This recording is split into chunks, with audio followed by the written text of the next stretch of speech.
मेरे मोहतरम बुजुर्ग दोस्त, वक्त भी काफ़ी हो चुका, लोग नींद भी आ रही है और टाइम भी बहुत ज़्यादा हो चुका हुआ है और फजर की नमाज भी पढ़ी है। फजर की नमाज किन लोगों को पढ़नी है वो तो सबको मालूम है। और जो अभी आता है किताबों में, हदीसों में आता है, अल्लाह के नबी सल्लल्लाहु अलैहि वसल्लम फरमाया कि कोई गुनाह अगर हो जाए तो फौरन नेकी कर लो, ताकि वो गुनाह धुल जाता है। इंसान जब गुनाह करता है तो उसके दिल के ऊपर एक काला धब्बा पड़ जाता है। जब अल्लाह ताला के सामने गुरियाजारी करता है, रोता है, गुनाह में माफी मांगता है, तो काला धब्बा खत्म हो जाता है।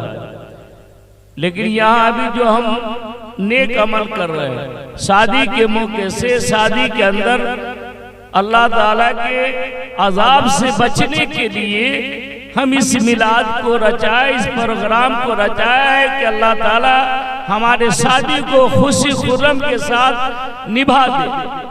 ताकि इस बरकत के लिए इस प्रोग्राम को रचाया गया है। अगर आप बरकत हासिल करना चाहते या अल्लाह के अजाब से बचना अगर चाहते तो फिर इंशाअल्लाह दुआ के बाद अगर गुनाह अगर आप करेंगे तो जरूर अल्लाह के अजाब में आप फंस सकते हैं। इसलिए बात हमेशा मना किया जाता है कि भाई अच्छे काम करो, अच्छे काम करो, लेकिन ये अच्छे काम के बाद गुनाह का काम होता है और हमारे नौजवान को ये सब सूझ नहीं है।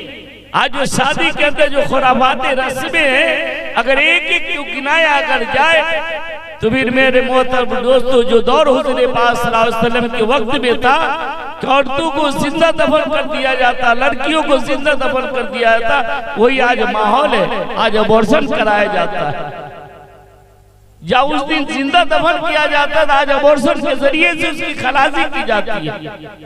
आज सारी खुराफात चीज आज हमारे अंदर नौजवान के अंदर पाया जा रहा है। अरे ये नौजवान तो जन्नत का था, जन्नत के अंदर नौजवान 30-32 साल के होंगे।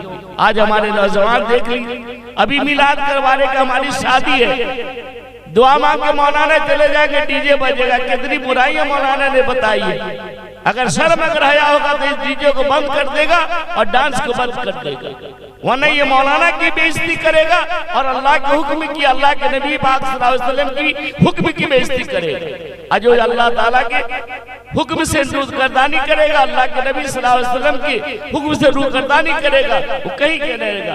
अल्लाह के नबी सल्लल्लाहु अलैहि वसल्लम फरमाया, निकाह मेरी सुन्नत, निकाह मेरी सुन्नत है, फमन रग़िबा सुन्नती, जिसने मेरी सुन्नत से राज किया। राज का मतलब क्या है? ये खुराफात चीज है। अल्लाह के नबी सल्लल्लाहु अलैहि वसल्लम ने अपनी शादी, बहुत शादी की। बहरहाल मैं मख्तसर ये है कि आप इस मिलाद के बाद आपने अच्छा प्रोग्राम किया, उलमाए किराम को बुलाया है। अल्लाह उसके रसूल पाक सल्लल्लाहु अलैहि वसल्लम की बात को सुनिए और इस पर अमल करे। अब इसके बाद जो गुनाह के काम अगर करेंगे तो फिर मेरे मोहतरम दोस्तों, आता है किताबों में कि बाज गुनाह के काम से अल्लाह जब नाराज होते हैं तो उसके ऊपर अपना अज़ाब भेजते हैं, कभी माल की शक्ल में, कभी बीमारी की शक्ल में, कभी किसी शक्ल में। और नेक काम करने को ऐसे अगर कोई अज़ाब या कोई बला या मुसीबत उसके ऊपर आने वाली रहती है तो अल्लाह ताला उसके नेक काम की वजह से उससे, उस मुसीबत से, परेशानी से अल्लाह ताला हिफाजत कर देते हैं, बचा लेते हैं। इसलिए मैं अपने नौजवान से गुजारिश करता हूं, कभी इसके बाद आप डीजे को बंद कर दें और उसके बाद ना आप डीजे बजाए, ना नाच गाना बनाए। आप जब नाच गाने बनाए तो आपने गैर मुस्लिमों में फर्क कहाँ रहा? अमन तसब्बा बिक़ौम फ़इन्नहु, जो आदमी जिस कौम की मुसाबत इख्तियार करेगा उसका हश्र उसी के दिन होगा। आज हमारे वोटर लिस्ट में से नाम कट रहा है, कल क़यामत के दिन अल्लाह तबारक व तआला मुसलमान के लिस्ट में से हमारा नाम कटेगा। वो दिन कहा जा रहे थे तो मुसलमान थे, अब्दुल रहमान, अब्दुल रहीम, अब्दुल करीम, अब्दुल्ला और न मालूम कितने लोगों के नाम गिने जाएंगे। तुम तो उसके बेटे थे, आज कहाँ तुम चले गए? आज तेरा नाम क्यों मुसलमान की लिस्ट से कट गया? क्या ये बाल रखने की वजह से कटा है?